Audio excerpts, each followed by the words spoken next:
राधे राधे गुरु जी। जी। गुरु जी, जो साधु संत रहते हैं कुछ गाली गलौज करते हैं, तो उन्हें हम साधु संत माने या पाखंडी माने, आप ये बताओ पहले। नहीं, पाखंडी क्यों मानना है? जस आपन तस दूसर जानी। जो व्यक्ति साधु होगा, आप सज्जन होंगे ना, जी। तो आप दुष्ट को भी सज्जन मानेंगे, और आप दुष्ट होंगे तो सज्जन भी आपको दुष्ट ही नजर आएगा। राधे राधे गुरु जी। राधे राधे। मैं हूं आपका अपना अनिरुद्धाचार्य, आप सबका दास। महाराज का मंत्र कार्यक्रम में आपका बहुत बहुत स्वागत है। आज सोमवार है, देवों के देव महादेव का दिन है, इसलिए आज मैं आप लोगों को भगवान शिव को कैसे खुश करें ये बताऊंगा। भगवान शिव की कृपा आप पर कैसे हो, इसका कुछ उपाय भी बताऊंगा। माता सती के बारे में भी बात करेंगे। माता सती से जुड़ी कहानी आप लोगों को बताऊंगा। आइए अब कार्यक्रम की शुरुआत करते हैं आज के उपाय से। शिव जी की पूजा करते समय सफ़ेद, हरा, पीला, आसमानी जैसे रंगों के कपड़े पहने।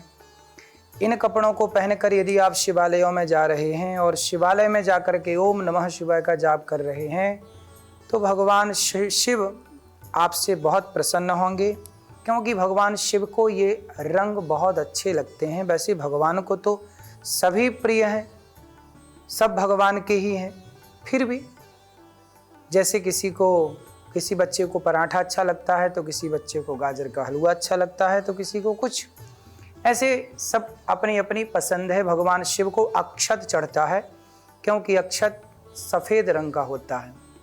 भगवान शिव को भस्म चढ़ती है, क्योंकि भगवान जो भस्म होती है उसका कलर भी सफ़ेद होता है। तो भगवान शिव को श्वेत कलर, सफ़ेद कलर बहुत प्रिय है। अगर यज्ञोपवीत संस्कार आपका हो गया है तो महामृत्युंजय का जाप कर सकते हैं। भगवान की विशेष कृपा आप पर बनी रहेगी। भगवान शिव रक्षा स्तोत्र का पाठ करने से भी भगवान शिव जी की कृपा आपको प्राप्त होती है। सोमवार को मासिक शिवरात्रि, प्रदोष व्रत और महाशिवरात्रि जैसे विशेष दिनों में शिव जी की पूजा और व्रत जरूर करें। यदि आप व्रत करते हैं, भगवान शिव की आराधना करते हैं, तो बहुत ही अच्छा है। शिवलिंग पर उनकी प्रिय चीज़ें अर्पित करें। शिव रक्षा स्तोत्र का पाठ कर सकते हैं, रोगों का नाश होता है। शिव गायत्री मंत्र का जाप करें। शिव गायत्री मंत्र का जाप करने से अकाल मृत्यु से बचा जा सकता है। जिन लोगों की कुंडली में काल सर्प योग, राहु, केतु, शनि आदि की पीड़ा है, उन्हें इस मंत्र से राहत मिलती है। शिव पुराण और उनके उपदेशों का अध्ययन करें। गरीबों और ज़रूरतमंदों को दान करें, इससे भगवान शिव बहुत प्रसन्न होते हैं। अपने मानसिक और शारीरिक शुद्धि का ध्यान रखें। ध्यान और योग के माध्यम से अपने मन को शुद्ध करें और भगवान शिव के साथ एकाग्रता को बढ़ाएं।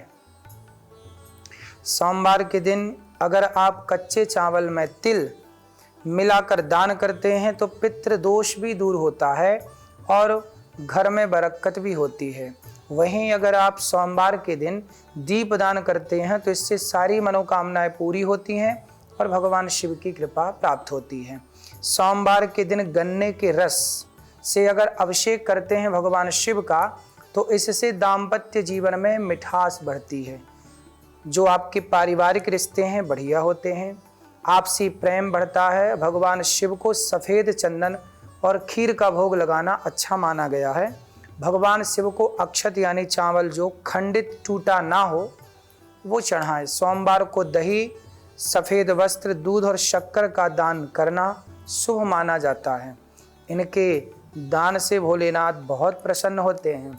धन के अभाव को दूर करने के लिए सोमवार को शिव स्तोत्र का जरूर पाठ करना चाहिए। बात करेंगे भविष्य की। भविष्य संवारने की बात करते हैं। अगर किसी व्यक्ति की शादी में, विवाह में बाधा आ रही है तो शिवलिंग पर केसर मिलाकर दूध चढ़ाएं। केसर वाला दूध चढ़ाने से विवाह के योग बनते हैं। माता पार्वती की भी पूजा करें। मछलियों को आटे की गोलियां खिलाएं। इस दौरान वह ओम नमः शिवाय का आप मंत्र जाप करते रहें। और इसके बाद रोज जाप करें ओम नमः शिवाय का, इससे बुरा समय भी दूर होता है। 21 बिल्व पत्रों पर चंदन से ओम नमः शिवाय लिखकर शिवलिंग पर चढ़ाने से भगवान शिव की असीम अनुकंपा प्राप्त होती है। शिव जी के वाहन नंदी यानी बैल को हरा चारा खिलाएं। कहीं भी आपको गाय मिल जाए, नंदी मिल जाए, कहते हैं कि जब गाय बहुत उछलती हो, गाय जब खुश हो, छोटे छोटे बछड़े नंदी को आप चारा खिलाएं, और जब नंदी बहुत प्रसन्न हो, उछल कूद कर रहा हो, उस समय नंदी के या गाय के कान में आप जो कुछ कह देते हैं, कोई कामना है, तो नंदी या गाय के कान में, जब नंदी और गाय बहुत प्रसन्न होती है ना, तो पूंछ उठा के वो उछलते हैं, गाय या नंदी वो खेलते हैं। तो जब वो बहुत प्रसन्न हो तो गाय के या नंदी के कान में जो कुछ कह दिया जाए वह नंदी जी भगवान शिव तक पहुंचा देते हैं और वह कामनाएं आपकी परिपूर्ण हो जाती हैं। तो नंदी खुश रहेंगे, आप उन्हें चारा खवाएं, आप उनको नाना प्रकार से उनकी सेवा कर सकते हैं। गौशालाओं में नंदियों की सेवा करें। नंदियों के पांव कभी उनके, जब नंदी बैठे हों तो जो नंदी मारने वाले ना हो, सीधे शांत हो उनके, जब नंदी बैठें तो आप उनके पांव थोड़ा सा दबाएं। चरण सेवा करने से आपका धर्म बढ़ता है। भगवान शिव के वाहन है ना नंदी, तो नंदी धर्म का प्रतीक है। अपने सामर्थ्य के अनुसार नंदियों की, गायों की, गरीबों की सेवा करें, भोजन कराएं। इससे आपके घर में कभी अन्न की कमी नहीं होती। साथ ही पितरों की आत्मा को शांति मिलती है। तांबे के लोटे में पानी लेकर के काला तिल मिलाएं और शिवलिंग पर चढ़ाएं। ओम नमः शिवाय मंत्र का जाप करें, इससे शनि के दोष दूर होते हैं। घर में यदि शिवलिंग हैं